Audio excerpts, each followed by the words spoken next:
pamanggih ingkang prasaja kesenian Ludruk Jawa Timur asli kang gambarno watak lan pribadi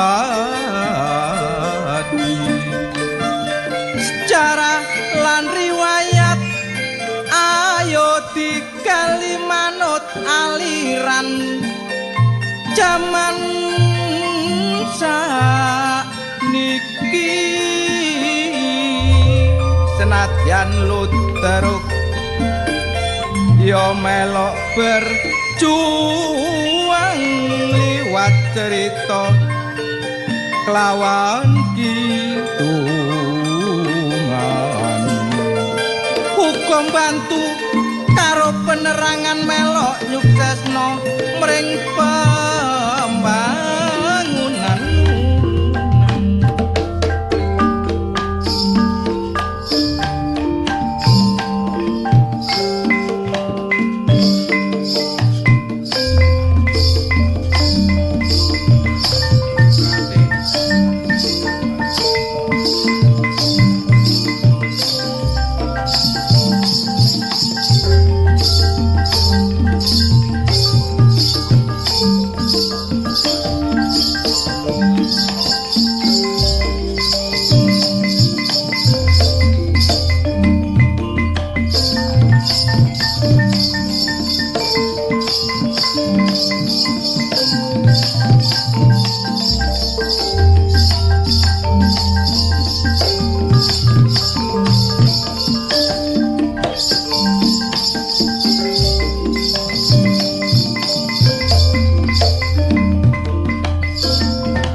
demokrasi kudu ditegakno iku kanggo bangsa lan negara cak uga kanggo masa depane anak putu tika pancen sakniki lo calop Pak kudu nyadari kondisi ini sebab isik terus bergulir tuntutan reformasi ini nadyane krisis ekonomi necak tapi ojo sampai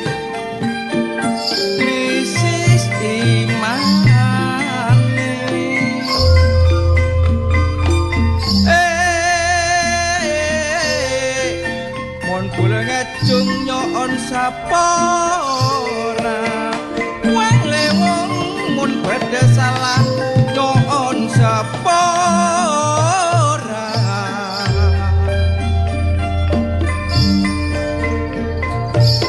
keliman Agus mandir manesa wong lewong mun elojen mandir kelo akana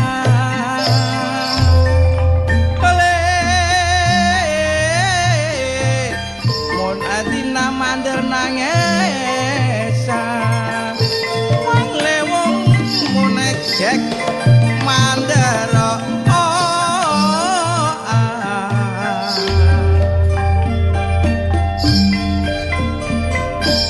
antar gunung le ngalak nyaroa wong lewong jeng lancengan kau lanang kaki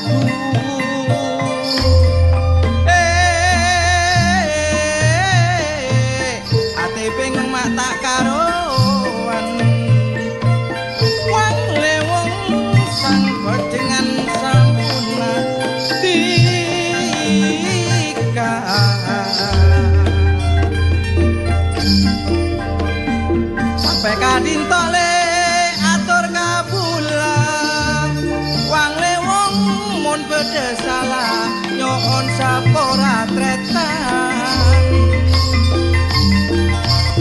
petengno untuk metu cekap semanten kidungan kula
pengabdian ambre majune bidang pendidikan bukti wujud lan kenyataan berantas buta huruf wis keleksanan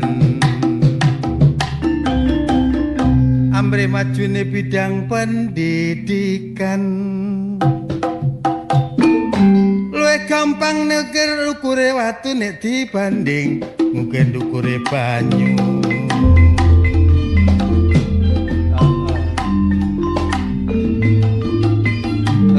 lali aja lali ngrungokno ludruk RRI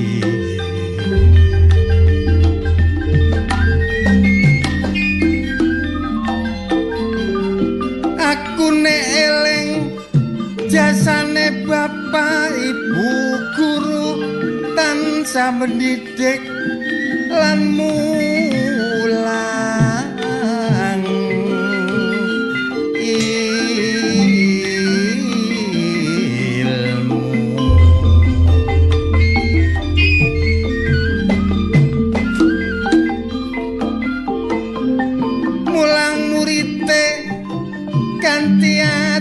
sing lugu jasane bapak ibu guru kena dikukulanti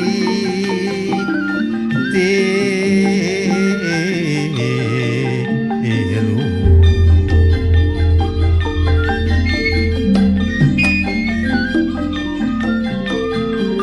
minterna murite sing tanpa kesel kang ngurangi semangati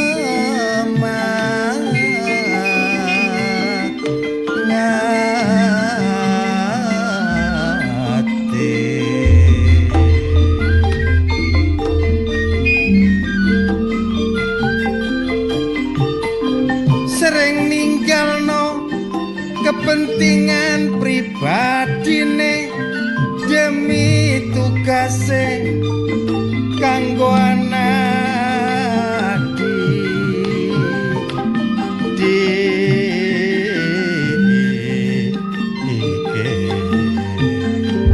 senadyan ditugasno nang gone desa-desa guru gak duwe pikiran nelongso masih gajine setitik guru tetap narimo demi minterne putra-putra bangsa gedene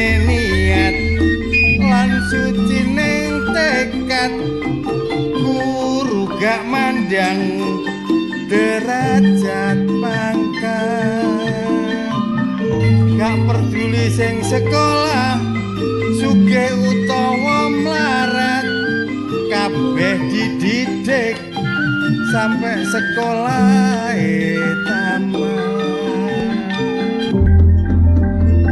Oke, tarik jos.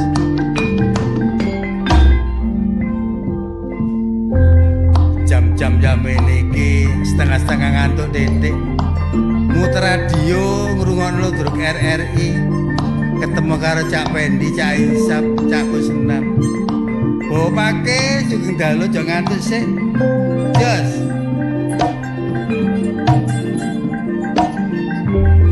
ngalor ngidul HP ngetan ngulon HP esuk awan HP tengah wengi nyekel HP viral gara-gara HP rumah tangga bubar lali anak gara-gara HP lali masak gara-gara HP lanang wedok selingkuh gara-gara HP ngono iku salahmu dhewe mengkene kok salah mengkono kok salah opo-opo salah dadine aku ra betah rewel ojo rewel wong ayu ilang manise ngene salah lah kok ngono salah opo lah kok serba salah ya saiki aku ya wis ngerti sing rewel gawane bayi pancene saiki kabeh wis jamane cilikan ning gedhe padha dolanan HP rewel anake nangis padha dicekeli HP lali anak gara-gara HP lali masak gara-gara HP ya saiki mergo karo HP kabeh lali kewajibane mangkene kok salah mangkono kok salah opo-opo salah dadine aku ra betah rewel ojo rewel wong ayu ilang manise cinten ireng mrica polo cekap semanten kidungan kula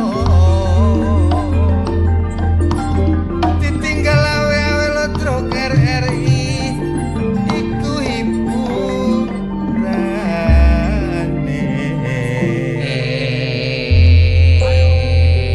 ate madul sapa kok ngomong sap kon ngomong anakmu sekolah dielingno barek gurune awakmu kok mewir-mewir. Kon nek ngomong karo aku gak apa-apa. kepantesan kon ngene iku Ngomong kon. guru iku tugasin ndhedhek arek nek anakmu nduk sekolah ndablek upamane dijiwir upamane di elingno aja nesu bapak Iki lho isep iki lho. Lah iku tapi kan anakku. iya Aku gak tau gepuk nang sekolahan kok digepuk. Lho, awakmu Iku- kok aja salah penerima nek sak. anakmu ku nek Ngono lho. omah tanggung jawabmu Nah, ketika di ngono. sekolahan iku dadi tanggung Tanggung jawab jawabe. Oh, berarti nek nang omah iku anakku, nek Ya. nang sekolah anake guru. ngono. Duh insya. Ya apa sih? tanggung jawab sa Maksudnya kok Tanggung gak jawab. diaku anak ngono. Lah itu tanggung jawab berarti Nah. koyo aku iku anakku. Berarti kan tanggung jawabku. Ya iya wong Lah iku anakmu. berarti nang sekolah tanggung jawab guru berarti anake guru. Loh. Lah kok enak. Lho ya apa rek iki? gak melok mana kok diakoni Lah kok diakoni? Kan Eh. aja ngono, Gus. Kon iki Hah, lambemu gak tau dientup kula jengking aku. Awakmu gak tau diselentik jaran ah. Dikandhani mewel Gak ae. tau dicakar wong keting, Kon Pak Suki ngono temen kon. Ngene lho, Sap. Iya. Bidang pendidikan ya jare ana sing ngarane kok ngene ya. Anak itu ketika di rumah iku tanggung jawab wong tua. Tapi nek di sekolahan iku guru duwe wewenang untuk mendidik. Ya memang ojo sampai guru iku mangko ngepuk arek. Moro tangan lah. Ya. Iku Niatane university ngilingno ya toh. Terus apa jenenge? ya soalnya padahal iku jam pelajaran aku main HP ae lho. Lah iku apa kadang-kadang arek-arek Tegur yo. sik SMP ngerokok Nah, kan gak oleh. iku. Anakku. Oh, aku Merokok yo an. didik kamu toh. Kon ya apa ngono iku? Kok ngarepe guru Ya, Cik. rokokan. Ya gaya lah. Lho gaya yo apa rek iki? Isa ngene ya. Kon iki gak roh ya apa? Nek jaman biyen cilikanku lho iki. Iya. Sik tahun-tahun 75 Oh, biyen. cek tuwek ya awakmu. Lho, cek tuwek ya pancen apa? aku tuwek. Tahun 75 Aku apa? biyen kan rambutku gondrong ae. Terus nang sekolahan, nduk sekolahan dijundu barek guruku. Dikongkon potong. Nah. Anancane jembrak, potongan wis merosot, rambutnya jembrak. Wajahe gak Lah karu-karuan. iya, aku dijundu. Wajur kabeh. Nangis aku. Kondo barek wong tuwa, Iya. ya mbek bapakku. Endi sing dijundu? Nah. Tambah tak dudono kok ndas tambah aku dikaplok. Nah, iku Ya tegas apa sih? namanya. Memang kalau ngomong zaman, Nah, zamannya jauh berbeda ya. Oh. Biyen niku nek ana anak di sini guru wadul tambah di sini. Lah iku. Ambek bapake. Iya. Saiki kapan Berarti- Pak, aku mau rambutku di cukur karo Ah. gurune. Dipetal. Dipetale gurune. Mulih gurune wis bapakne wis. Oh, Wah, aku nang sekolahan gawa gunting. Nah. Gurune kate tak petal. kok niku ngamur ae. Lah Ya, ya, nek, wah iku anakku kok Lah, dipetal. ya, nek Aku rambutnya- yang bales metal nek- gurune. Dadi ya, nek- wong loro petal-petalan.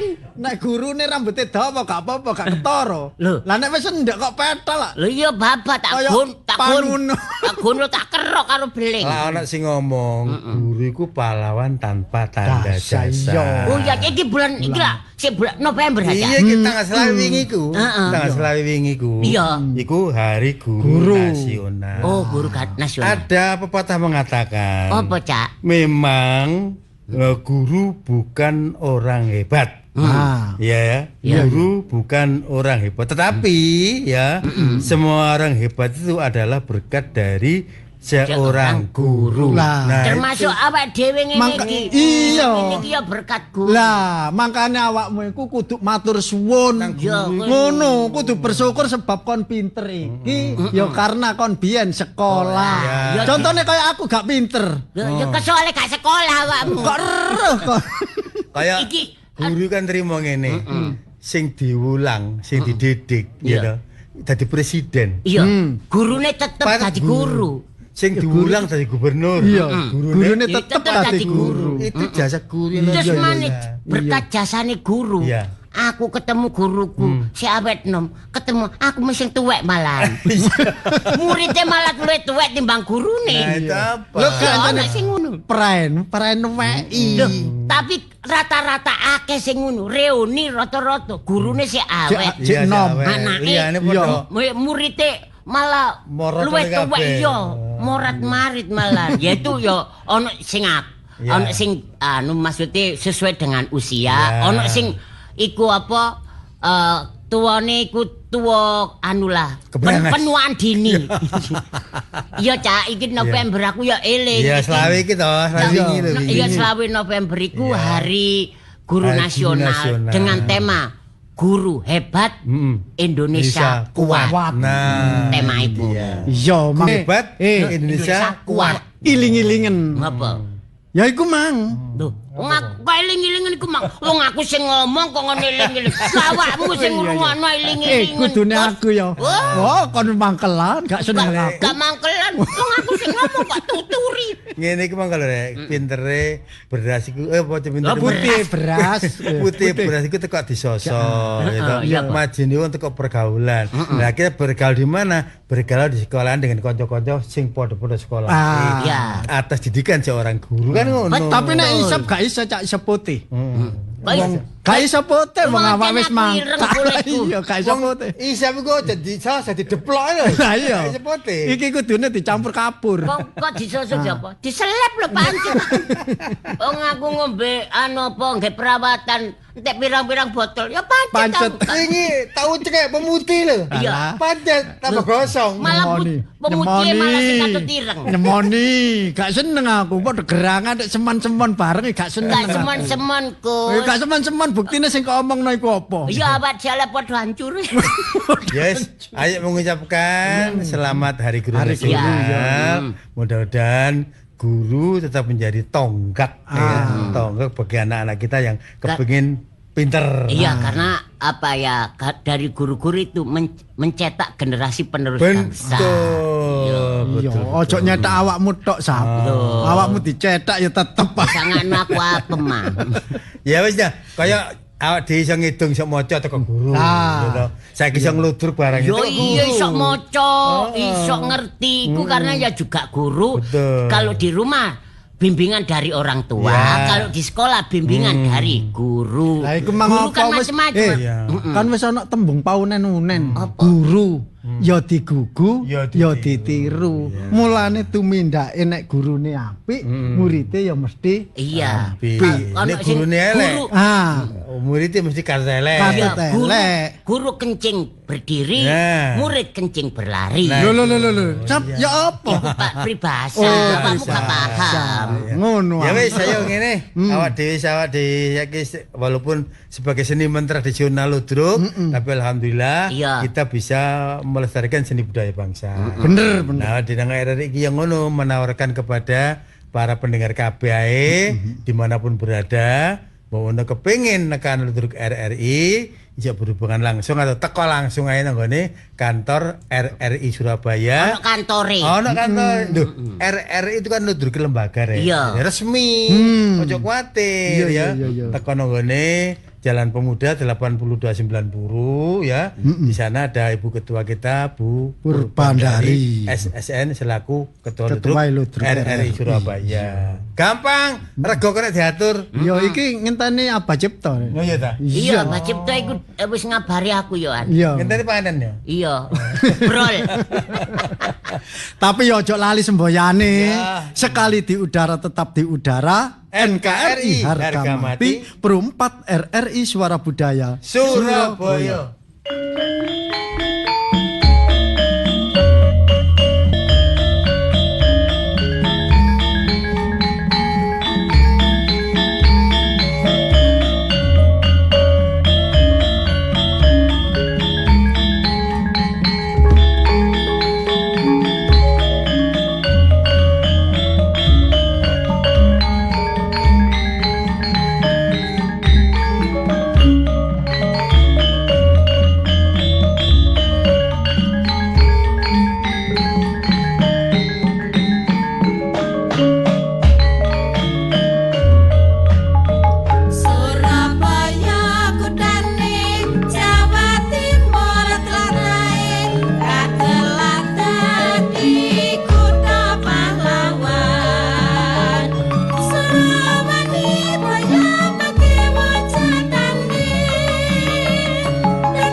Sugeng dalu sugeng pepanggihan malih.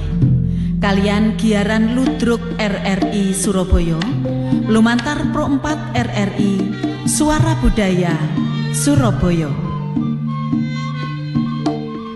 Produser Sukasih SE. Produser pelaksana Afnani Hawari SPD MPD. Ketua Purbandari SSN.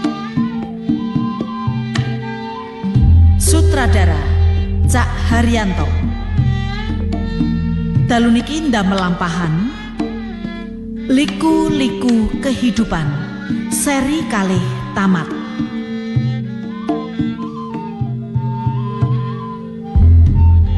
Kanca-kanca ingkang nampi dapuan, Pak Danu dipun lampahaken dening Cak Pendi. Bu Marmi dipun lampahaken ning Ami Sanjaya. Ning Purbandari dalu niki dados Kumala. Pak Acong dipun lampahaken Cak Hengki Kusuma. Ning Wiwi dalu niki dados Bu Acong.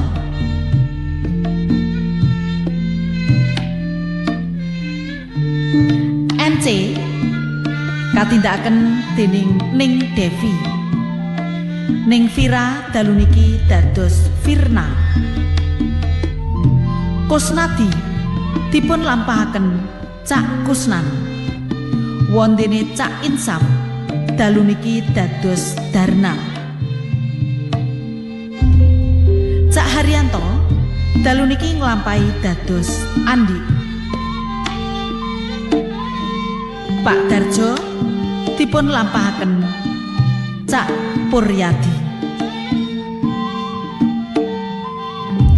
Cak Ning giaran Ludruk dalu niki makarya sami kalian siswa magang saking SMK Dr. Sutomo Surabaya.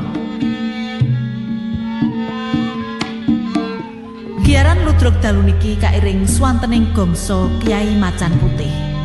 Lumantar Ruang Mahameru Pro 4 RRI Surabaya. Pengarah acara ning Ami Sanjaya. Operator audio Cak Isnan. Operator video Cak Liga. Wusono kita saking studio ngaturaken sugeng midhangetaken. Sumangga.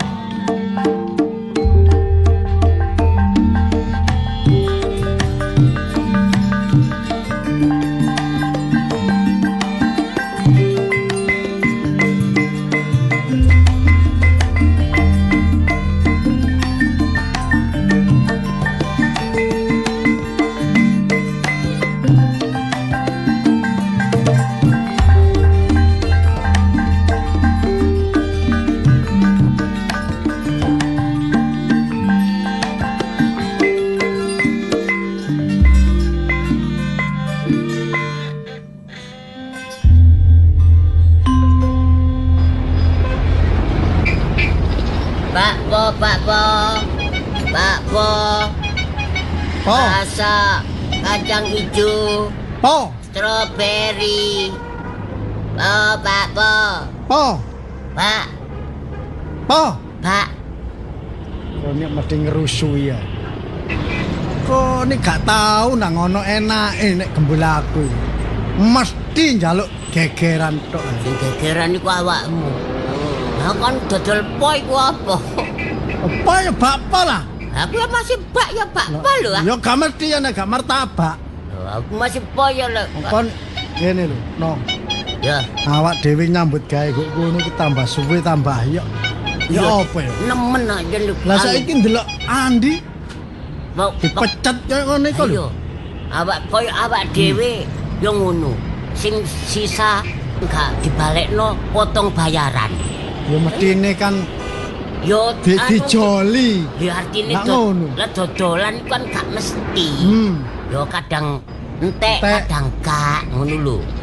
Lho aku susuwe yo koyo saiki ya apa nek kira-kira awak dhewe ya. Ya. Tolek usaha liya ngene ya apa? Ngene carane. Usaha apa? Supaya awak dhewe apa nyambut gawe didik, diluk Tapi koyone gede. Wah, ya iku cocok yang tak Setuju golek. ambek awak. Ya setuju. Saiki awakmu gelem melok aku. Gelem, Gus. Timbang nyambut gawe dodolan bakpo ya kesuwen. Iya. Wah, oleh koyo-koyo. Gak ngono. Sik, nek Nyambut gawe dulu tapi kayak koyone akeh. apa iku? Moto ya pandangan-pandangan. Pandangan yo tajam. Awas. Maksudnya, Awas, iya lah tajam awas. ambaan. Panda, Melayu, banter, pomo kene Semarang, tebal. tebel. Apa kok malah sampai Semarang? Soalnya ki nyambut gawene diluk tapi koyone gede. Iya, tapi gak mulai sampai Semarang. Lha iki contone ngono. Ya. Kira-kira tetesan awakmu ku sampai sakmono ta. Oh iya, Ngono. napas. Gelem awakmu ya? Gelem. Nah, Apa? wis. Awakmu nggawa pedang, aku nggawa celurit. Gue pedang sampai gue celurit. Iyalah. Nyambut gaya apa iki? Begal. Aduh, Loh, kok Melang. ada ya apa sih kan? melanggar hukum iku. Kok iso melanggar hukum? Wong aku nggawa celurit awakmu nggawa pedang kok melanggar hukum. Begal kan melanggar hukum. Melanggar hukum iku nek ketahuan, Nek gak ketahuan. ya bebas lolos lah. Ah, Kon aku gelem tak gak? gak. Lho kok gak gelem iki lho? Ya ngomong. Lah gelem tak gak? Oh, gak. Gelem tak gak? Gelem mau. Lho, arek kok iso. Gak. Tapi iya ya, nek Yo. dipikir kok Golek nyambut gawe ku golek rezeki sing halal. Sing halal. Ngono lho, dadi berkah barokah gawe keluarga, ngono lho. Oh, tapi kesuwen nyambut Kesuwen, gawe yo. nek koyo ngono Yo. carane ngenteni sak bulan ket oleh bayaran. Kudu sabar. ngono Sabar lho. gak kurang rek, sabare iku bojo kok omah ngenteni, anak kok omah ngenteni. Sita, Apa? kok koyoke Andi. Andi. Lah apa deng-deng kok kono? lenger-lenger iku. Sakno arek mari dipecat di kan. Mosok Lupa stres ayo. rek arek iku rek. Ayo. Sik ide ana. Ide ana. Ayo diparane. Ya apa? Po. Bakpo. Oh, Pak Pohon. Di awakmu Andi. Sap, Iya, bagus nadi. iya. Lho Ndik, Awakmu Wah, lapo tengok-tengok nang kene kok. Bingung. awakmu sak marine dipecat iso kaya rambutan Aceh ngene rek. Sok ngurak ngono awakmu. Hah? Terus wis mangan apa durung awakmu? Ya pengestuni. Pangestune maksudnya awakmu wis oleh kerjaan. Aku golek rongsokan sih. Golek rongsokan. Iya. Waduh, Lah nek ngene iki gawon, apa? darno iki gawon. Sangan aku rongsokan. Wong potonganmu ya gak ngarep gak ngedel ae. Anu, Ya pelaris tak bapum. yo kadang laris kadang gak, wong gak mesti. Ya apa iki mang lho. Sampai yamene sik payu telu.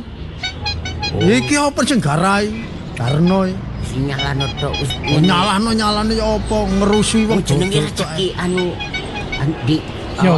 Awakmu yo cok golek rongsokan Andi. Ya terus Lah, yo kumus-kumus ngono awakmu kuliah gak harus. lu gak apa-apa sing penting kan nyambut gawe halal, Iya, kan nyolong. heeh. Tapi ya kadang-kadang golek rongsokan iki ya dilokno wong. Lah ya iku ngono lho Di sing tak maksud ngono. Ngene Ya, lho. Maksudku yoan, golek rosokan tapi ojo sampai njukuk barang sik jek kanggo. Gak wong dhek wis ngomong ngono lho Iya. mau. Lho gak ngono aku Wis kan paham.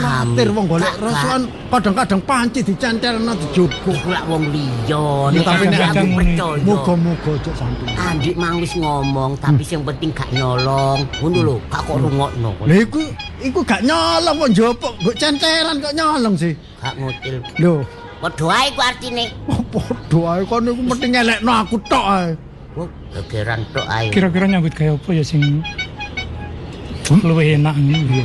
Kadang nek saranku aku nggawa celurit iki nggawa pedang. Pikirane ngeres. Awakmu nggawa pacul ya. Pikirane elek tok, negatif tok arek. Iya.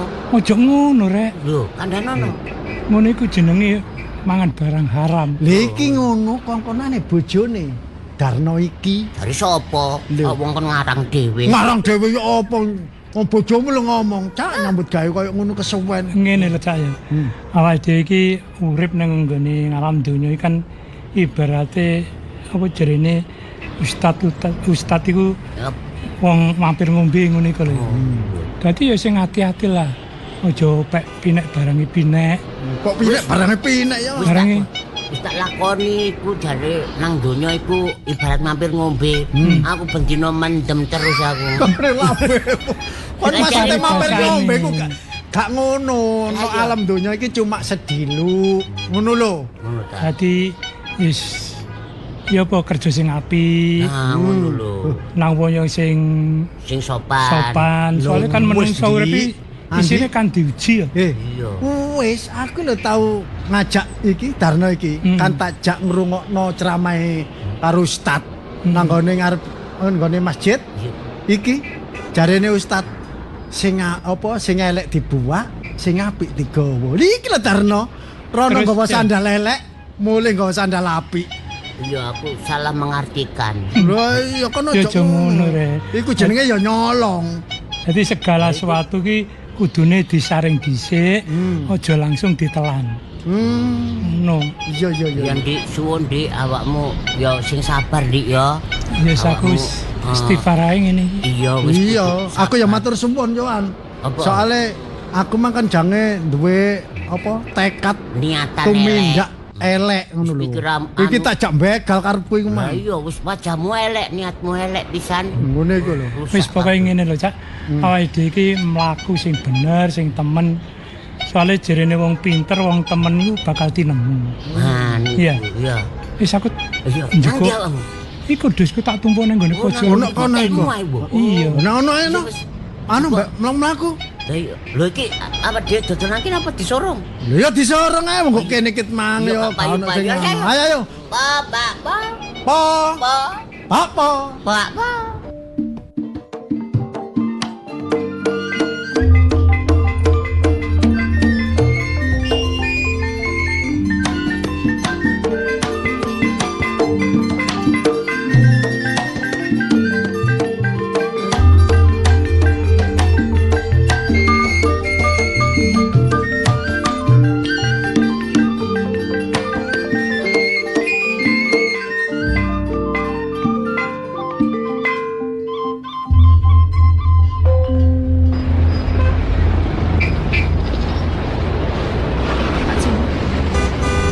Ning Iya to Pak Jo. ten pundi malih niki?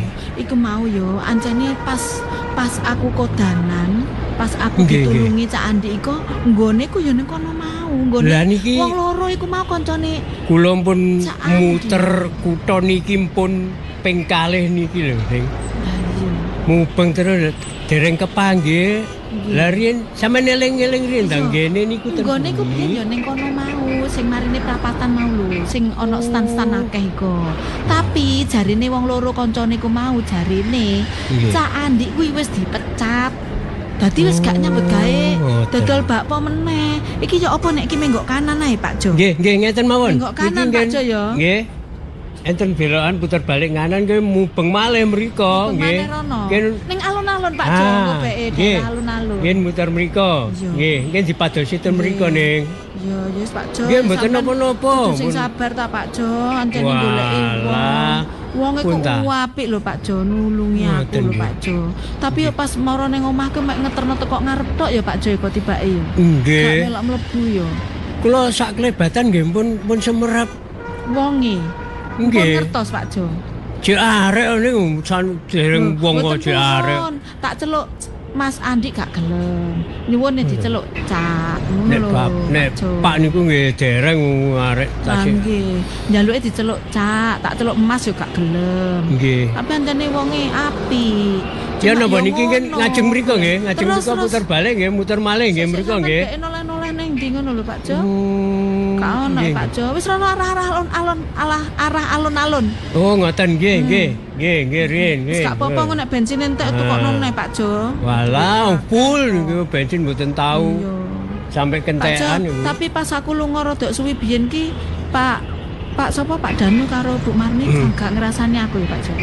Wah, mboten nggih.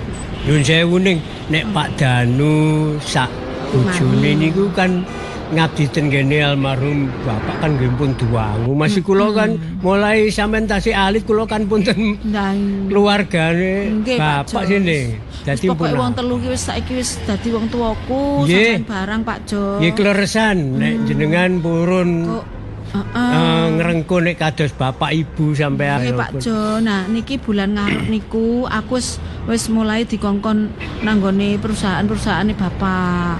Sing ning daerah di tengah kota lho Pak Jo. Kan gak patek gede sing iku. Lah nggih niku ning. Engko belajar-belajar kok karo sampean antar jemput biasane nggih Pak Jo. Oh nggih, siap. Pak Jo. Bop. Ini nisor. Nggih. Nisor sama lho Pak Jo. Kalem. Pun, pinggir mriki mawon nggih. Lho, iku Cak Andi. Oh nggih, saya. Andi Pak Jo. Pinggir Saya sampean tekoki sik. Nggih, Sampean nggih. medono, sampean tekoki sik Pak Jo. Apa bener iku Cak Andi? Oh, iki ta. Loh, kaya iya. Loh, ana mantu mandek. Sopo ya? Nak. Nggih, Pak, nggih. Anu. Sampean aku kok setengah pangling, aku tahu ketemu sampean ya. Sampean sinten nggih? Kula supire ning Kumala. Sampean kenal ning Kumala nggih? Ning Kumala sinten nggih? Waduh nek niku ceritane dawa, kula dhewe nggih mboten jelas. Ning Kumala niku madosi pedagang bakpao sing namine Andi. Nggih, Lah riyen atos tenggene ngeteraken ning Kumala sik mantuk sih. Niku. wonten griya gedhe niku Nggih. kula ajenge melok mlebu ajrim. Oh nggih. Terus kula terus mantuk niku. Nggih, kleresan kula semerap sampean. Nggih. Niku bener ta? Nggih. Mriki mawon anake udan iki lho. Anu ndong wis jak mleben mriki. Ayo nak, ayo merono yuk. Ayo merono. Iki lho nang mobil iki lho. Nggih. Andi ae mlebu mobil kene. Mriki Alah wis ayo mlebu mobil kene wis. kula Sampeyan mlebu kotor sik. kabeh niki lho ning. Wis gak apa-apa. Pun sampean mlebu sik. Pak Jo, ditutup sik iki udan soalnya Nggih. njaba. Sampean Bun sama ngomong-ngomong aja. Nggih niki sih. Mas Andi niki. Leres Pak Jo, matur nuwun nggih Pak Jo. Cak Andi, pun salaman riyin. Kula Nggih. Kumala sing riyin nate sampean tulungi niku lho. ning Kumala Nggih. sing sandang penganggone. Nggih. Iya. Ceritane natos sampean tulungi nak iku nak. Nggih. Sing Riyen. kula Niku keluwen juraganku nak iki nak. Oh, ngoten, Pak. Malah nek ceritane Andi. biyen tau mbok kei bakpomu sampe entek papat wong ngono. Ceritane biyen. Apa apa 5 ngono. Saking luwene. Ya waktu itu kondisine panjene ya kelaparan wong dhewekne setelah ditinggal mati wong tuane dhewekne lunga teko omah sing nduk omah bengong goleki rong minggu gak sampe Nggih, mulih. riyen niku nggih ngomong macam-macam tapi kula niku nggih tambah bingung. Ya wis jenenge aku iki pas iku ya wis mbuh ya jenenge gak iso mikir apa-apa. Lah prasaku sak dalan-dalan ki angger wong kok ora ngreken karo aku ngono lho. Terus aku langsung mencrok ning gone bakpone sampean iku Cak Andi. Nggih, Gak tapi- keluwen ya tak rebut ae. Tapi anu ning kula Ya, saniki napa, Cak Andi? pun dudul bakpo Nah niku kados rosokan. Nah, niku Cak Andi. Mau nak sampean niku kula padosi. Aku kan sik eling to. Sampean kan maning stansan sing sebelah perapatan. Nggih. Sak marine apa stasiun niku to. Nggih, leres. Lah iku jarene kanca sampean sing loro, sing senengane ayel-ayelan iku lho. Nggih, nggih. Iku jarene sampean niku dipecat ambek bose sampean. Apa ya bener? Nggih, nggih. Lho. Mosok dodol bakpo sampe dipecat sampe niku. Nggih, Lah ya soalnya mbok kula bae hitungane ta ya apa? pada waktu niku kan setor. Nah, setor niku duwe kurang. Apa ya sing tak makem iku to? Hmm. Hmm. Waduh. Nggih. Waduh, Walah. Pak Jo, berarti aku ki nggarai Cak Andi Oh. terus dipecat iki. Wah, Tapi nggih mboten napa-napa, niat kula niku ikhlas nulung pada waktu niku. nggih kula percaya Cak Andi. Kula sing matur nuwun, sampean sing sampun nulungi kula. Nah niki kosok baline. Kula Ya aku niki matur nuwun lho badhe- nak ya. Sampeyan waktu itu wis iso gelem nulungi juraganku iki. Nah ya sejune aku pas Ngomong kuwi ya aku kok ya iki. sik eling alamat omah nek pancene sakjane kan ya gak nemen-nemen ngono lho nek ku lali iku. Heeh. Dadi Cak Andi, aku ki goleki sampean mubengi sing kutha tengah iku mau. Iku mau wis ping pindho nek gak ping 3 karo sopirku iki Cak Andi. Oh, Nah niki ngoten. wau menggok nganan nuju ning alun-alun kok ndelalah ketemu sampean teng mriki. Pun sakniki ngeten. Niki pinangka wujude rasa matur nuwun kula teng sampeyan Cak Andi. Wis sampean ora usah maneh nyambut gawe koyo ngene-ngene. Wis nyambut gawe kalih kula mawon. Lah kula mboten saged napa-napa lho. Alah wong kula dhewe asale nggih mboten saged napa-napa. Terus kula nyambut gawe napa nggih? Pun mengke teng griya mawon. Ya ngene lho Nak, ya. Maksudnya dirembuk teng griya nggih Pak Jo nggih. Iya, nggih. Pripun? Ya iki kira-kira ya idep-idep bales budi nang sampean ya Nak ya juraganku iki. Ya engko ayo mulih nang gone omahe juraganku iki ya. Engko dipetung. Dirembuk teng mriki. Lah sampean wis gak usah kuwatir nyambut gawe apa, sampean gak duwe kepinteran apa-apa. Kok disesuaikan ambek kepinteran sampean. Sampean kepingin nyambut gawe apa? Ngeten kula niki nggih menapa nggih kepikiran. Pikiran apa? Pikiran kula niku kan setor nggene Pak Aceng nih duit Lah, kurang kok. Niku nggih kula pikir mergo sing tak maem pada saat niku, pas niku kan dereng lunas duwite. Lah sakniki sampean ngertos griyane Pak Aceng nggih, awak dhewe ning Pak Aceng dhisik, Pak. Nggih ngertos. Oh ngoten nah. Nggih. Alamatnya pundi? Pundi Ah, niku nggih. Pak Andi Acung sing ngertos juragan Cak Pak Andi. Pon. Nggih di Jalan Mawar niku. Oh, Jalan Mawar. Ya wis ayo nek ngono. Nggih ngeten mawon ning. Genahno sik ning kono Nggih. ngono lho Pak Jo. Saderenge ngen mantuk nggih monggo mampir Neng Pak Acung ngene. dhisik. Juragane niku Pak Acung. Nggih. Yo melunasi kekurangane setoran Ya sampean. engko cek gak duwe ketanggungan, Cak Andi Masih yo gak nyambut gawe kepikiran. kono sing penting gak ono apa Utang. Gak ono gak duwe utang, gak ono tanggungan ngono Ya ya. wis ngono ayo Pak Jo mlaku Pak Jo. Wis ngono. gak apa-apa wis udan-udan. Lah terus Napa? Niku rasake anu kula Gak usah. Ya wis dibawa ben ning bagas. kono cek digawa kancane rongsokan liyane. ngoten ta. Kan mengke sore wis ana sing golek isu. Wis sama dalan isor kono ae. Wis. Tapi sandangan kula koyo ngeten. Pun mboten napa-napa wis ora usah dipikir kula ya kaya apa jenengan tulungi sampai teko omah dhewe. Apa wis gak ono bungane masih pakaian ambek mobil gak ono. Wis lak deres Kula niku, udane. iya. Nggih. Nggih. Nggih pun kula manut sampean mawon. Nggih, pun Nggih, mboten ngono. samudon, pun ten mriki mawon. Nggih Ayo Pak ngene. Jo budal. Monggo.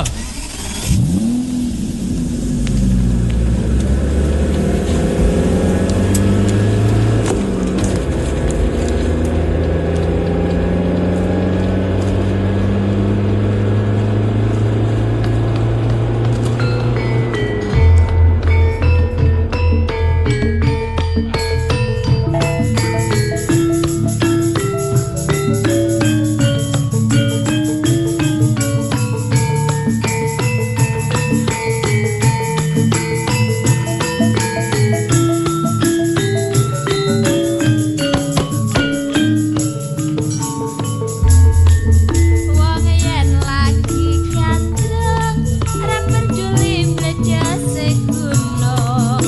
Wong yen lagi naksir ora peduli yen barang nuklir. Nadyan lagi bokek direwangi tretek-tretek. Jarene wis sejojo Mas, apa-apa kudu wong loro. Wong yen lagi kepikat ra peduli donya kiamat. Wong yen lagi nyenengi ra peduli lagi inflasi. Nadyan ra duwe duit direwangi kredit-kredit. Jarene wis sejojo Mas, apa-apa kudu wong loro. Irung bangir wae sapa dek Ireng bangir ya duwekmu Mas. lambe tipis wae sapa dek Lambe tipis ya duwekmu. janggut nyatis wae sapa dek Janggut nyantis ya duwekmu Mas. bangkeane wae sapa dek Nangke ane ya piye duwekmu. dek wae sapa dek Mestine ana sing duwe. iki piye dek wae sapa dek Mestine ana sing duwe. iki piye dek wae sapa dek Mestine ana sing duwe. iki piye wae sapa Mestine ana sing duwe.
wangir wae sapa dek Ireng nangir ya duwekmu mas lambe tipis wae sapa dek Lambe tipis ya duwekmu sanggut nyatis wae sapa dek Janggut nyantis ya duwekmu mas bangke aneh wae sapa dek Angke aneh ya duwe iki piye dek wae sapa dek Mestine ana sing duwe iki piye dek wae sapa dek Mestine ana sing duwe iki piye wae sapa Mestine ana sing duwe iki piye dek wae sapa dek Mestine ana sing duwe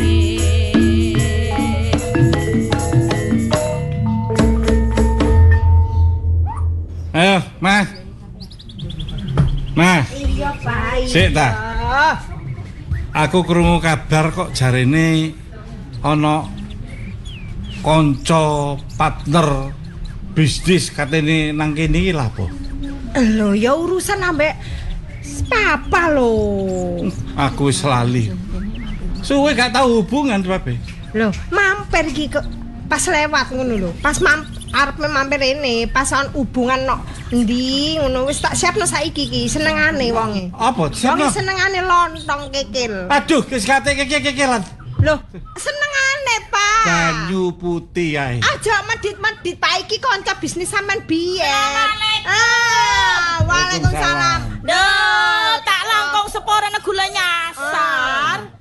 Duh, nyasar nyare ke berek, ke timur, ke dejo, sampai ke lepayan dem ya. Tangkan cari romane, tangkan cadi ma ya. Buk, ngomong biasa ya, Buk, ya. Loh, Ngomong biasa ya, Buk. lo cereng sampai anekat partner bingko maki ngocak soro biasa. Ya biasa nada iya, Mas. Ya aku ya gak sampai ngerti, cuma di titik ngerti lah gitu. Dorong mesti babat cong ria. Anu, mananya anu ya? Apanya? Ah, Mananya mana? nama. Oh, tanya ma. Ya. Lo mak ki kelopain jadeng kan cati bi abi tak teman ketemu kelopain ya Mas ya. Lali aku, lali. Kancane. Jeneng sampean siapa jeneng sampean? Saya Ki Marfu. Oke, Malfu. Tak ada ya Mas, korang. Ki Marfu. Gak ketok gambare. Masih gak ketok gambare rasane Mas.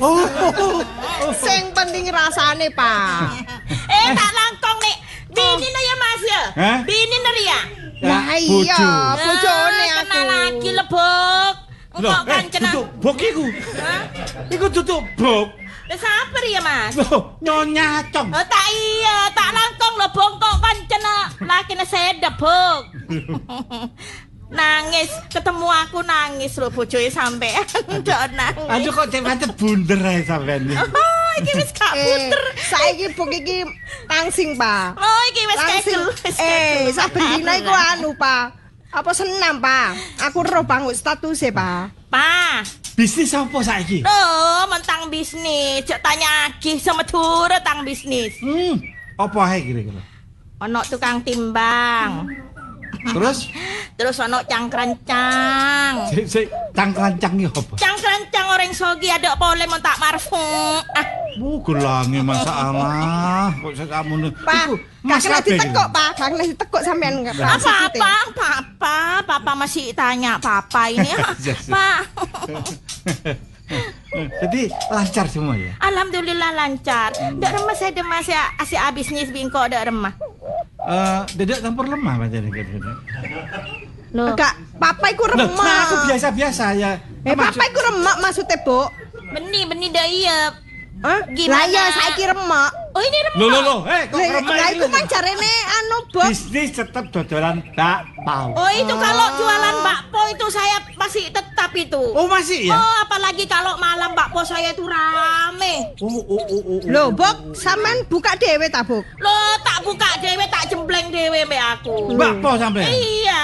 Rasa apa, Pak? Oh macam-macam ada yang rasa duren, ada yang rasa petis, ada yang rasa yang spesiality ini yang rasa petis. Sebok, kan sing rasa bayar, Bok. Kan sing rasa bayar. Kalau rasa bayar iki koncoku dhewe ono. Oh, iku senengane papa iku nek rasa bayar iku. Papa. Iya, Pak, seneng Pak rasa bayar, Pak. Hah? Rasa bayar seneng, Pak.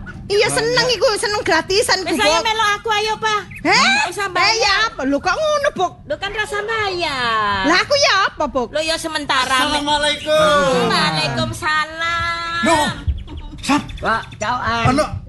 Ono buki iki. Awakmu lak duwe utang barek wong iki. Malah aku pura-pura gak ketok. Pura-pura gak ketok iku. Pura-pura gak. Sinyetano. Beda oreng. Mak ngocak beda orang ada mata ya dinare. Kancana sedo. Ojo sampai tek ngetek sede ya. Beda suara tadi oreng. Loh, pada orang. Bing, apa tak ketemu? Aduh, Mak. Beda telok menggok. Mak beda telok menggok dak remah. Suwe gak ketemu. Beda Telung telok minggu gak ketemu. Beda telok menggok, men telok menggok rajem. Oh. Neka ada iya, Buk. Lakar mun tak celeguk muntal kekean. Terus Muntal kekean. Ojo ngupui ta, Buk. Mon Cici, Bok. mon tak ngocak medura nang boy lah. Nang boy. Umi Buk. Umi Marfuah. iya, Papa. Koyoke kenal karo Iya, Bapak Cok. Darno iki. Ojo nang buri no. Darno iki. No. Iyut, Buk. Arapa? Iyut. Kana. Iya, nak. Iya. Kana sede jo.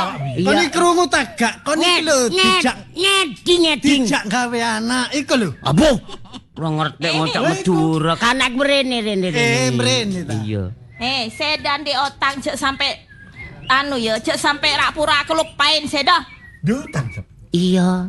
Oh. Ketemune ndek ndi awakmu utang? Oh, punya otang hari ya, Mas. Punya otang apa boleh mon beda kanca tetep kakan nanti bagi aki. Kakan dibi kancana. Ngomong apa? Mangkane darno meneng ae, Pak. Iki nek dititipi panganan, ono koncoku titip panganan. Mari ngono gak dikekno ngomongnya ngene, Buk. Sampai jam 3 gak dijokok hangus. Loh, Buk. Iku asli aja diomongno, Buk. Apa lo kado ndak iya, Buk. Kon iku nek dititip. Todus, Buk. No. Cerita Enggak, Jong. asale kenal iku dia asale kenal. Enggak nang Gembong.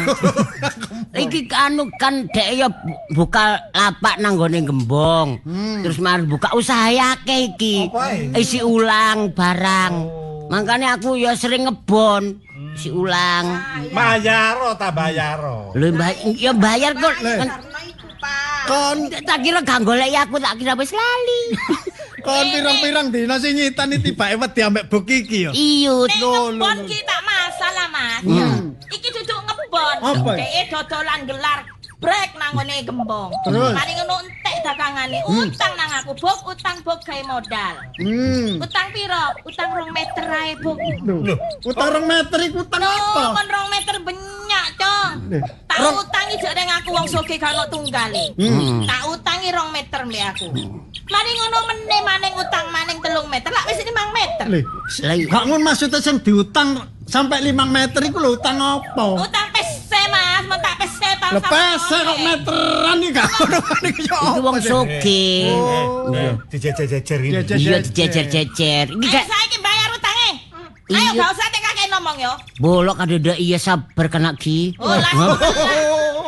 Pelak kocak medur. Mun tak pelak todus mbek oreng. Delon niku. Rupane sing digawa rupa melas. Iya seporane. Aku ati sakno nang sampean. Iya seporane, Bu. Iya. Gambare ya nyek. Iya nek engko tak anu tunggu sebentar, Bu. Sabar aku. Ayo. Iya wis. Wis tak cepakno lontong kekile. Iya. Iya wis. Awas lo ya. Makan dulu. Aku tak makan dulu ya, Pak ya. Awas lo di sahur lo. Iya. Iyut. Kok ciut ya apa sih kon iku? Iya, iku bahasa Iyut. Iyut iku bahasa iya. Wis. Anu Pak Acong nggih. Kula nggih sepurane niki wau kula dodolan mboten payu blas. Blas. Nggih. Terus niki Niki, kula nggih kula- ngoten kula payu ba- namung 3 niki Pak Acong. Kula balekaken niki kula. Kula balekaken. Budal niku kula keliling udan, gana wong metu, gana wong tuku, kula dem, gana wong mara. Dadi wutuh 50 niki. Jelas awakmu wis gak iso nyambut gawe barengan. Loh, sik kula tapi niat kula nyambut gawe. Alah, nek niat kudune payu. Ya tapi nggih udan-udan niku kula keliling, kula surung rombongan nggih anu kok boten payu, boten enten wong tuku. Wis gak ada alasan. Nggih yo napa? Terus yo napa maksudnya juragan Acong niku? Lah kok tak golek pegawe piye?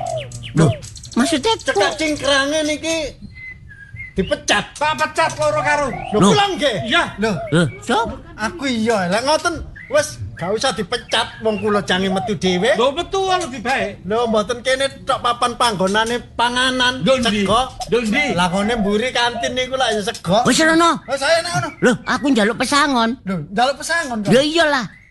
Pesangon apa? Loh, kan biasa kula nikan pegawai sampean. Perjanjian pesangon. Loh, pun Nyambut ngoten. gawemu lak perkara komisian ae. Oh. Megang arep disangoni. Ya wis ayo. Ayo. Jengkreh teko kene sawangane. Oh, ayo. Awas apa?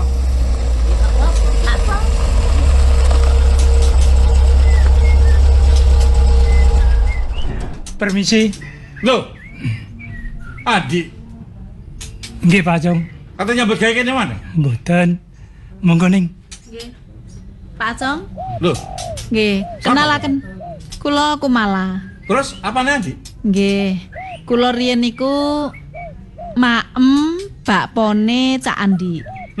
Lah mantun niku kan telas kathah. 5. Kare Cak Andi kan gak iso bayari. Tak kok bayar? Terus sampean pecat. Pecat? Saiki tak bayar bakpone. 100.000. Loh, susu. Enggak atik susuk. Pak Pun. Pos itu 5.000. Enggak usah Susu kembali dulu. Pak Acong. Ojo ngenyak aku lho ya. Enggak apa-apa buat Pak Acong aja. Enggak mau.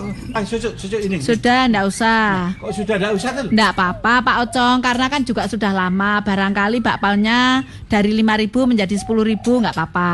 Oh, kalau gitu ya tak hitung bunga kalau gitu ya. Gitu loh. Oke Pak Ocong, sudah lunas nggih? Lunas. Cak Andi sudah enggak ada Nggak mau kembali urusan ini ya? Enggak usah. Ya. Cak Andi enggak ada urusan ya? Ya wes, ayo mulai. Wes, Nggih, monggo. Enggak usah lama-lama. Ya wes, pamit Pak Ocong. Pamit. Enggak usah Lho, lama. Pak. Apa? Nang ndi kabeh kok sepi? Wis minggat kabeh tak mau metu. Buk Marpu amang yo anu pamit cepet-cepet soalnya ditunggu anak. Lebih baik timbangane ngentekno panganan nang kene. Lah nise sampeno mesti ngono, Pak. Iki lho. Ya wis nek ngono ya apa iki? Nek Iki lho. anak sing dodolan ya apa? Ya Sapa tak sing tulisi nyuruh? ngene ngarep tak tulisi ngene ngarep. Terima lowongan. Wis mari meneng ae.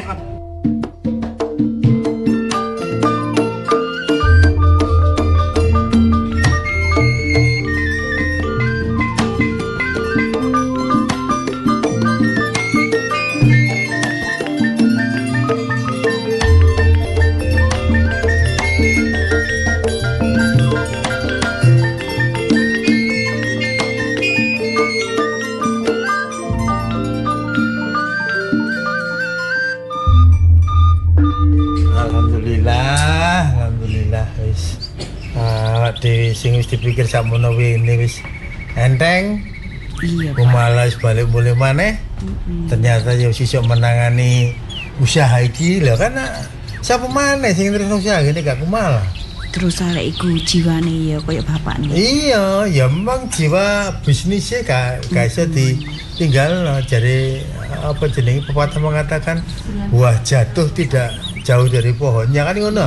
Jadi bapaknya biyen Pak Wahyudi almarhum itu kan pebisnis ulung. Dan anak-anak ya nurun ngono. Bulan ngarep iki rencana jarine iku. Apa? Nyekel perusahaan. Kamu apa ya sama dia kan sekarang itu ae lho. Iya toh. Ya sesuai karo amanah sing disampaikan Pak Wahyudi. Titip Pak Danu karo Bu Danu. Mbok menawa aku kaono ya wis iki ramuten karo titip anak kan ngono. Lah saiki ya supaya dibalekne nang gone sing berhak. Wong arek yo anggap pokok dhewe kaya wong tua ya dia wis Arek nganut kok Pak. ah makane iku. Dia kan gak memandang anak Pak Danu iki pembantu. Kan duwe iku saknoan. Nah, makane iku. Ana wong ketularak. Salam.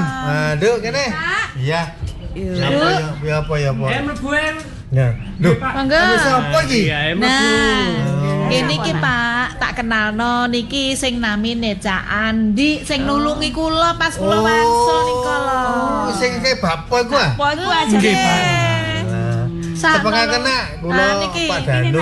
Bapake Kumala. Nggih, kula Andi. Niki Bu Niki Kumala ibuke. niki. Riyen pada waktu ngeteraken ning Kumala niku kula enten ngajeng tapi kula mboten wonten mlebu niku. Ngajeng. Gak wani mlebu jare Pak. Wah. Lah iki mau aku wis mampir pisan nang nggone bose Cak Andi iku. Soale jarene biyen iku gara-gara bakpone sing tak maem-akeh iku mau terus dipecat ngono lho Pak. Lah ya sakno. Gara-gara nekori sing nggih. sing pokokan biyen iku ta. Dapat nekori gak iso mbayar, dadine terus dipecat. Aku ya wis tak beresi. Karepmu ya apa saiki karepmu ya apa? Nggih, maksud kula niku ngeten lho, Pak, kali Bu Marmi. Napa Cak Andi niki sakniki kan gak nyambut gawe. Niku aku tak golek sedina ke tisu ambek Pak Jo, tak rewangi gak mampir ning kantor mek sediluk niku aku mek absen tok. Niku gara-garane kula ni pengin petuk ambek ngucapno matur nuwun ning Cak Andi. Tak golek teng nggone niku lho mboten enten. Terus temune teng dalan arah alun-alun. Niku ning isore wit sono. Lah kok sakniki lho napa nglumpukno niku lho rongsokan. Golek rosokan. Sampeyan berarti wis pirang suwe ning kono? Napa? Wis pirang dina sampean nglumpukno rongsokan? Nggih enten semingguan bae wong kula waune kan nggih kos. Kula mboten saged mbayar nggih diusir kali sing gak ada kos-kosan. Ya mergo gak enek penghasilan niku mau. Nggih kula akhire nggih manggon enten niku ya ning gone ngisor sono iku mau. Nggih. Walah. Apa dikono kerja perusahaan dhewe ae apa? Nggih maksud kula niki ngeten. Kula kan gadah setan ning gone sebelahe stasiun niku lho Bu. Oh iya. Kan jek ana sak setan niku sing biyen kan bapak niku gadah 5. Sing loro digentekno ponakane bapak. Lah sing loro iku wis didol jek ana situk. Niku sampai sakniki kan kosong. Beke nek Mas Andi kan iki biyene ya dodolan to Bu, Pak. Beke engko nutupno usahane kono tapi beke usaha apa sing matuk ngono lho. Maksud kula pripun nek misale niki dimodali Mas Andi cek napa ngembangaken piyambak teng mriku. Nah nek ya napa Pak? Nek cara aku ngene Andi kan pengalaman enten bener e. Wis makane disesuaikan kali bakate. Kira-kira napa Cak Andi mengke usahane sampean? Sampean memahami mboten tentang bakpo-bakpoan niku? Nek kula dodol bakpo niku sajane nggih pun suwe. Dadi cara ndamel bakpo carane ngoten nggih didik-didik saged. Ngerti. Pun ngertos. Waktu melok Pak Acong niku ah. Nggih, tapi sakniki kan zaman modern ngeten bukaten YouTube terlalu ngoten kan saged disinau nggih. Wis berarti nek ngoten ya napa nek niki dimodali pinten mengke soalnya kan niku cek kudu direhab barang lampu-lampu dibenakno lawas gak dinggoni niku gak tau dinggoni soalnya kan kudu diresiki nggih ngerjakno barang kula brokno mawon dhuwit 100 juta ngoten nggih wis pokoke sak cukupi lah gak apa-apa lah lah kok timbangane kurang kok nek kata-kata kula bingung nih wis gak perlu bingung napa direwangi Pak Jo ngeten ning nggih Nggih nika nggene setane kula dandosane kula padosaken tukang. Mboten kula dhewe nggih mboten saged dandan-dandan. Kula padosaken tukang kene pun rapi, pun apik. Lah mulai baru masang teng mriku. Sandi. Ya wis berarti proses bakpone ten mriku. Berarti ya napa niki Pak? Sing kangge dandan-dandan niku 50 juta ngoten ta. Engko Cak Andi digawe bahan-bahan 50 juta ngoten ta Pak Jo? Ngene lho, Nduk. Pripun Pak? Barang sakmono ya durung mesti cukup jaman saiki bahan baterai larang wis kayak ana sak cukupe ya to kon bangun iku kon dandani kan Darjo iku niki Darjo supir kula Pak Andi oh ngoten berarti 50 dhisik nggih tak kei 50 riyen nggih Pak Jo tak cukupno pun kene kula nek kirang kula lak matur sampeanane saya tak cukupno soalnya pun parah lho niku nggih pun tak cukupno suwek saya nggih Bu Marti iya nak ngeten mawon Pak Jo sampean Iya, Pak. sing nyekel duwike nggih. Kula kan mboten tau nyekel duwike akeh-akeh mengke Nggih, bingung. mboten napa-napa Mas Andi. Mengke Darjan iki kaya keluarga, ampun kaya keluarga. Ya wis dibenahi sama Aku sing Ari. dandani setane iku tak golekno tukang. Sementara Ya, engko ngene lho. Gak cukup sedina rong dina ya.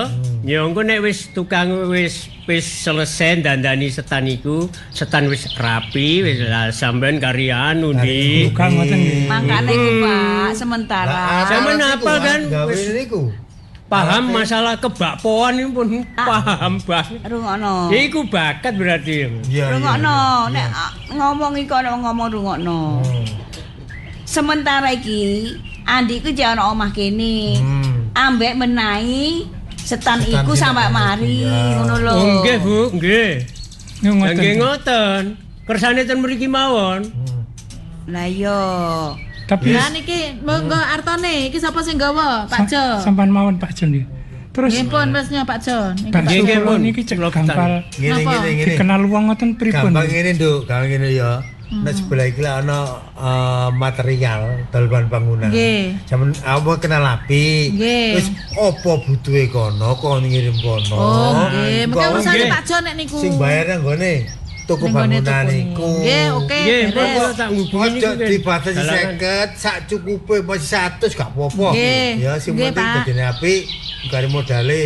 Nggih. Terus napa Cak Andi sing diperlokno napa malih mumpung sik Alat-alate damel ado-ado. donat niku. Nggih. Nggih. Bahan-bahan. Kula tambah bingung nih. Lho. Lho wau terus napa cek dikenal ngoten pripun? Nggih, Gawe maksudnya jeneng ah. Nggih, gawe jenenge Oh. bakpo niku cek gampang dikenal wong ngoten. Lah sampean gawe jeneng napa mengke cek dicetakno. Nduk, duwe ide, Dicetakno Nduk. napa? Ide bae Lah, ku napa? malah duwe ide apa, Pak? Kula mboten saged ini. Napa nggih? Engko dicetakno banner tulisi ning ngarep ngono. Nah, dikena bor-bor ngono lho. Kancane bapak biyen percetakan Iya. tak yo akeh. Ya kok nduk Nggih. kena jeneng Ya apa wis ngono? jenenge apa ya? Bakpo Andi ngene ya? Napa nih? Bakpo Andi ngoten nggih. Jeneng kula nih. Nggih to wong sing gadah Nggih, mengke cek sampe populer. Nggih Pak Jo Cek nggih. gampang dikenal wong, cek gampang dikenal pembeli ngono. Nggih. Pak Mau Andi. Wah, tapi Bakpo Andi. Tapi neng gane Pak Acung niku sitok niku gangsal ewu. Hmm. Saniki nek rada regane di Tindak ya terserah jenengan Ini nggak iki. apa-apa. Heeh. Dadi berapa 4.000, Pak?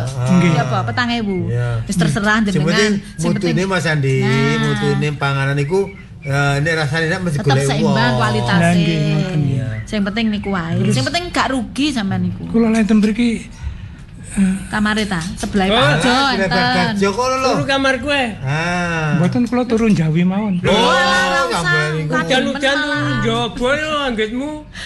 Jo. Nggih, Pun, Koyo monggo. gak Sebelahmu kira ana kamar nganggo ya, Jo.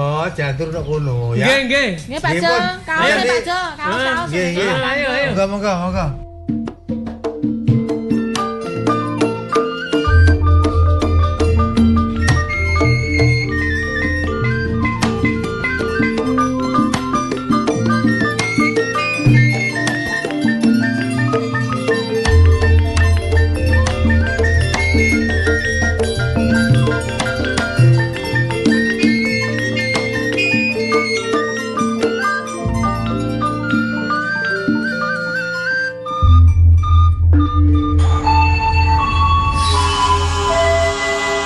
Monggo-monggo nih.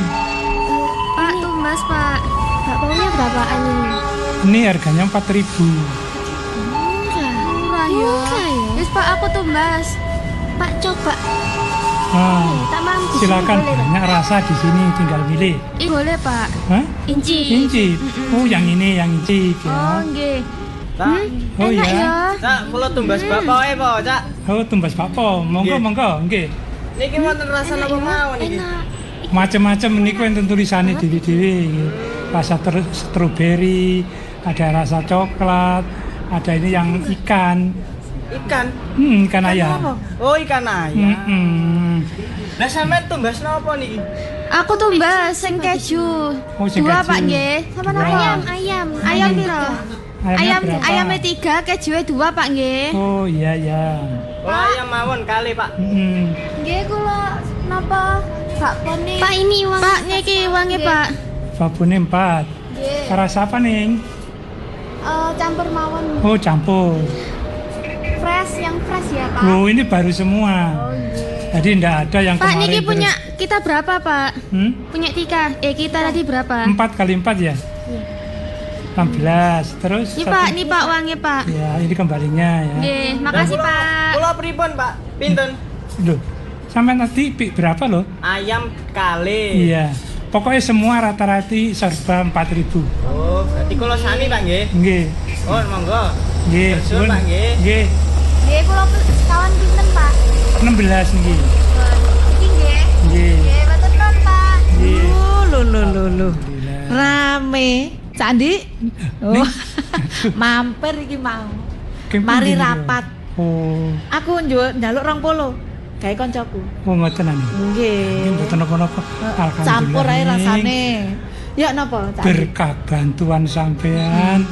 Bapak kula laris. Alhamdulillah aku mau arek-arek sekolahmu hampir rene kabeh keproyok. Nggih, biasane nek arek-arek sekolah niku mantuk ngono nggih kuatah sing. Lah iki sing cilik-cilik iki apa? Icip-icipan ngono ta? Nggih niki. Alah dicepaki to ya enak ngene. Saya tak rasane sih, seneng aku sing ayam ya Candi. Nggih. Sik eling ya. Lho nggih, eling mawon. Iya. Kula mboten saged lali. enak, ya. Ya wis. Pak Jo monggo mriki lho. Rasa campur. Laris ya. Pak Jo iki aku Nggih, njaluk kalau 20. tinggal ini kau sing tuku arek-arek sekolah sing mulai sekolah terus mampir mrene. Terus ono setan bakpo sing anyar. Sampai bakule gak ketok lho. Iki aku pesen 20 engko digawe mampir kantor. Oh, ngoten nggih. Rapat lah engko sore engko cek digawa mule wong. Nggih, nggih. Niki enten kopi Nggih. Pak Jo. Biasa. Pak Jo, kopi. Nggih. Suwun. Aku mari ngopi nak ke mau. Ya apa tapi Candi? Maju terus ya. Nggih, alhamdulillah. Iki wis kira-kira wis oleh seminggu ya Candi. Nggih, alhamdulillah pun. Alhamdulillah. Tapi Nggih, sepan nek kene ya anu padahal niku. pojokan ya sosok ya rame ya Pak Jo. Nggih, ya ngene Dik, ya dipertahankan mutu rasane sing penting iku. kualitasnya. Regane murah ning rasane tetep pancet enak. Ngono iku kira-kira konsumen wis gak kecewa tadi. Nggih. Ya wis ngono. Aku tak bablas ya Candi. Kate itu. Iki Oh, duite. Iki duite. Mboten usah ning. Lho, aja ngono wong bisnis ki. Eling bose sampean. Sapa sih, Kang? Sing Pak Atong. Atong. Ah, iku tambah diitung tetep diitung. Tapi Wis gak apa-apa, iki insyaallah duite. kula mboten ada pikiran kaya ngoten ning. Muga-muga dagangan sampean laris. Wis alik neh. ya iki lho ana wong tuku lho, Dik. Suwun-suwun. Lah iki lho Ana ana wong tuku lho. Lah iki rak Pak niku. Lho, Niki rak Niki. Pak sing riyen nggih anu to, sediaan bakpo to nggih. Yang ngene iki Darno kula Kusnati. nggih niki. Anu padha-padha. Lho, Dik, awakmu. Iki Iya, Cak. Niki. setanmu iki.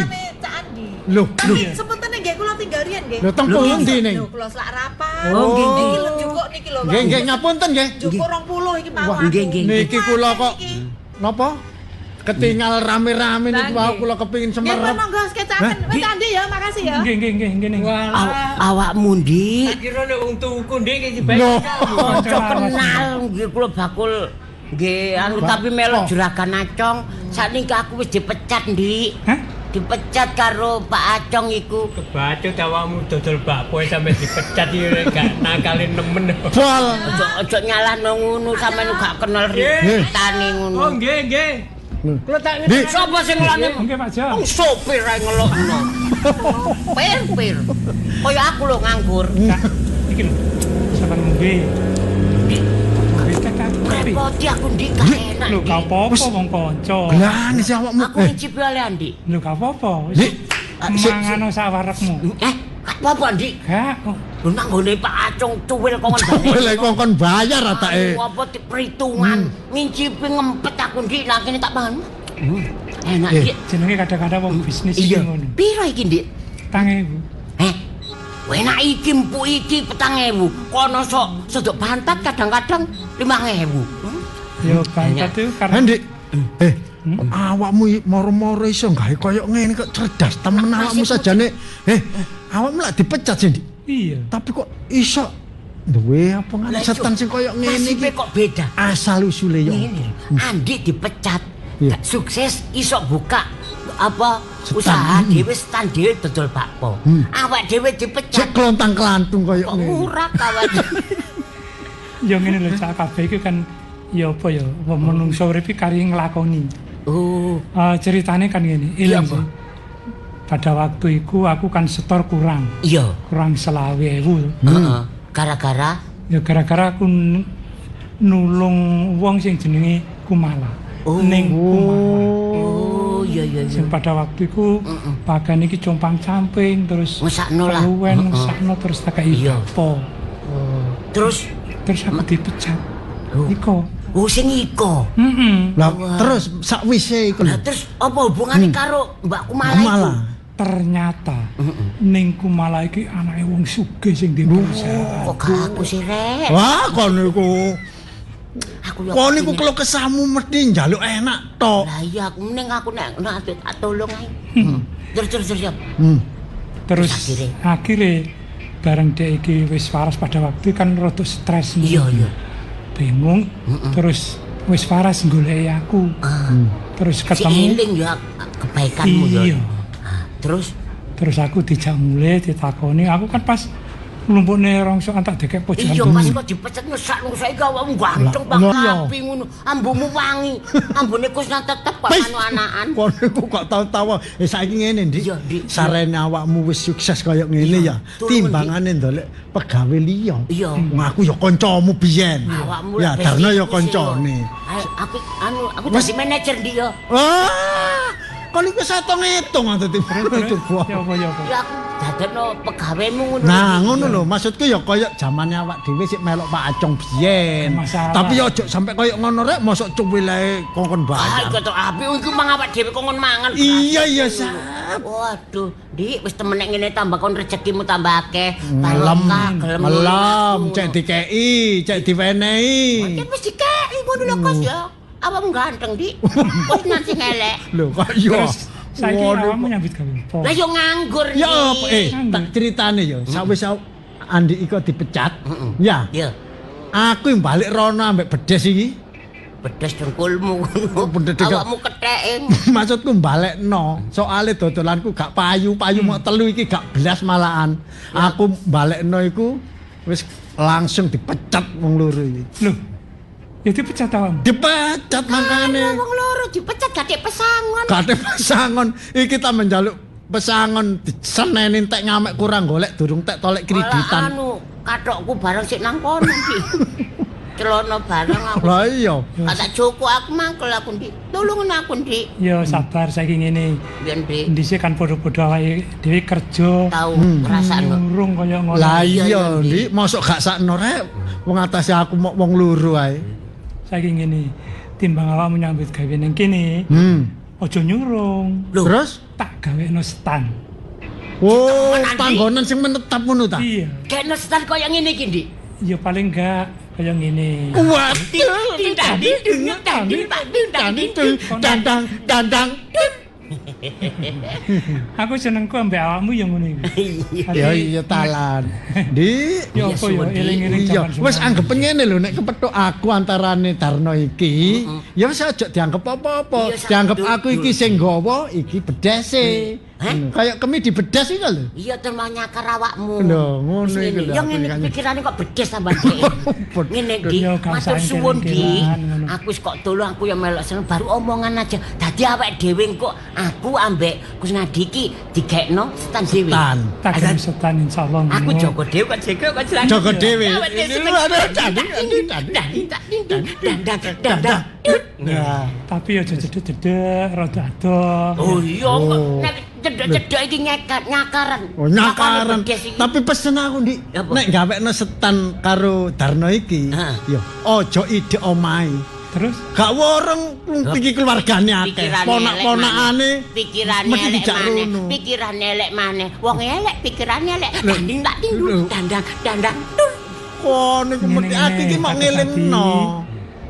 Darno, wong menungso urip nang alam padang iki aja duweni rasa suudon. Nah, lho rungokno pikiranmu. Iso welas asih marang ing iki Darno iki lho.